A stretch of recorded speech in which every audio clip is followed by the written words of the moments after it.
Iran ആക്രമണത്തിൽ യുഎഇയിൽ മരണസംഖ്യ 6 വർദ്ധിച്ചു. യുഎഇ, പാകിസ്ഥാൻ, ബംഗ്ലാദേശ്, നേപ്പാൾ സ്വദേശികളാണ് ഇതുവരെ മരിച്ചത്.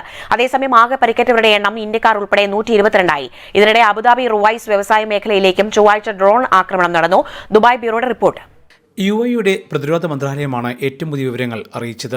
ഇറാന്റെ ആക്രമണത്തിൽ മാർച്ച് 10 ചൊവ്വാഴ്ച 5 പേർ കൂടി പരുക്കേറ്റു. ഇതോടെയാണ് ആകെ പരുക്ക് 122 ആയത്. ചൊവ്വാഴ്ച മാത്രം 9 മിസൈലുകളെയും 35 ഡ്രോണുകളെയും നേരിട്ടു. 9 ഡ്രോണുകൾ രാജ്യത്ത് പതിച്ചതായി മന്ത്രാലയം അറിയിച്ചു. ഇതോടെയാണ് ഇറാൻ ആക്രമണത്തിൽ യുഎഇയിൽ മരണസംഖ്യ 6 വർദ്ധിച്ചത്. മരിച്ചവർ യുഎഇ, പാകിസ്ഥാൻ, ബംഗ്ലാദേശ്, നേപ്പാൾ സ്വദേശികളാണ്. അതേസമയം പരിക്കേറ്റവരിൽ ഇന്ത്യക്കാരുമുണ്ട്. ഇതിനിടെ അബുദാബി റുവൈസ് വ്യവസായ മേഖലയിൽ ഡ്രോൺ ആക്രമണം നടന്നു. ഇവിടെ തീപിടുത്തം ഉണ്ടായെന്ന് അബുദാബി മീഡിയ ഓഫീസ് സ്ഥിരീകരിച്ചു.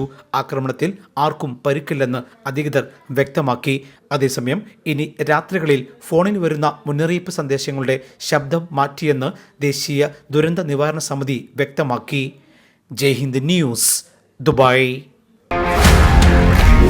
One anchor every week, 20 years, 1,000 episodes on one TV channel.